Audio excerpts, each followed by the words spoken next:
क्या Bhajpa automatic washing machine की तरह काम कर रही है? क्या भाजपा में शामिल हो जाने के बाद विपक्षी पार्टी के नेताओं के सारे दाग खुद ब खुद साफ हो जाते हैं? क्या ईडी, सीबीआई जैसी केंद्रीय जांच एजेंसियां विपक्षी दल के नेताओं पर भाजपा ज्वाइन करने के लिए दबाव बना रही है?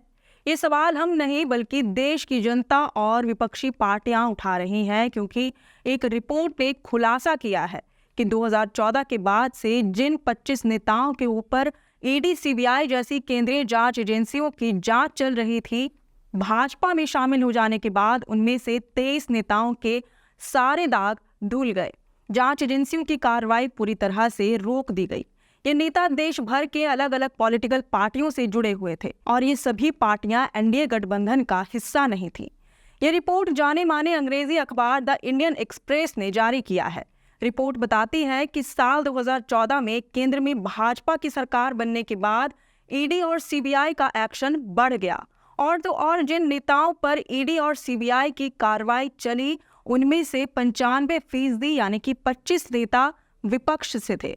इन सभी पर भ्रष्टाचार के आरोप लगे हुए थे। भाजपा में शामिल हो जाने के बाद इनमें से 23 नेताओं को जांच से राहत मिल गई। इन 23 नेताओं में से 3 पर दर्ज केस बंद कर दिए गए, जबकि 20 अन्य लोगों पर दर्ज मुकदमे ठंडे बस्ते में चले गए। वहीं ईडी, सीबीआई की जांच के दायरे में आए 25 नेताओं में से 6 नेता लोकसभा चुनाव से कुछ हफ्ते पहले ही बीजेपी में शामिल हुए हैं। ये नेता कांग्रेस से लेकर समाजवादी पार्टी जैसे दलों को छोड़कर आए हैं। रिपोर्ट बताती है कि इनमें सबसे ज्यादा कांग्रेस के 10 नेता रहे जिनके ऊपर भ्रष्टाचार के केस थे, लेकिन फिर वो भाजपा में शामिल हो गए। दूसरे नंबर पर एनसीपी और शिवसेना है, जिसके 4 नेताओं ने भाजपा का दामन थामा। इसके अलावा तृणमूल कांग्रेस से 3, टीडीपी से 2 और समाजवादी पार्टी और वाईएसआरसीपी से एक नेता बीजेपी में शामिल हुए। इनमें से 10 प्रमुख नेताओं की बात करें तो इसमें महाराष्ट्र के उप मुख्यमंत्री अजित पवार और राज्यसभा सदस्य प्रफुल्ल पटेल शामिल हैं, जो 2023 में एनसीपी से भाजपा में शामिल हुए। इसके बाद असम के मुख्यमंत्री हेमंत बिस्वा शर्मा, जिन्होंने 2015 में कांग्रेस छोड़कर भाजपा का दामन थामा। उत्तर प्रदेश के पूर्व भाजपा सांसद संजय सेठ, जो 2019 में समाजवादी पार्टी को छोड़कर बीजेपी में शामिल हुए। पश्चिम बंगाल विधानसभा में विपक्ष के नेता शुवेंदु अधिकारी, जो साल 2020 में टीएमसी से भाजपा में शामिल हुए। महाराष्ट्र के विधायक छगन भुजबल 2023 में एनसीपी से बीजेपी में शामिल हुए। इसके अलावा राज्यसभा सदस्य अशोक चौहान, उद्योगपति सह पूर्व सांसद नवीन जिंदल, महाराष्ट्र विधानसभा में विधायक रह चुके बाबा सिद्दीकी और वर्तमान में झारखंड की सिंहभूम सीट से सांसद गीता कोड़ा लिस्ट में शामिल है, जिन्होंने इसी साल कांग्रेस छोड़कर भाजपा का दामन थामा।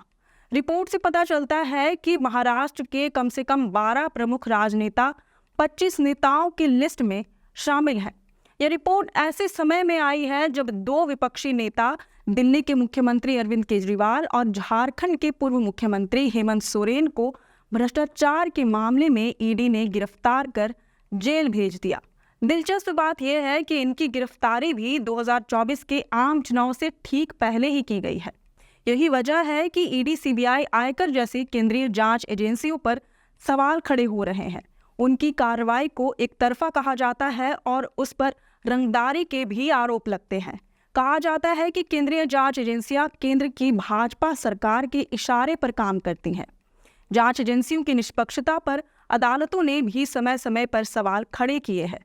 Chief justice of India DY Chandrachud ने हाल के दिनों में जांच एजेंसियों को हिदायत देते हुए कहा कि इन्हें केवल उन मुद्दों पर ध्यान केंद्रित करना चाहिए जो राष्ट्रीय सुरक्षा और राष्ट्र के खिलाफ आर्थिक अपराधों से संबंधित है। जबकि देखा जाए तो ईडी, सीबीआई की कार्रवाई के दायरे में ज्यादातर केवल विपक्ष के विधायक, सांसद ही शामिल है और भाजपा ज्वाइन करने के बाद ये अपराध मुक्त हो जाते हैं।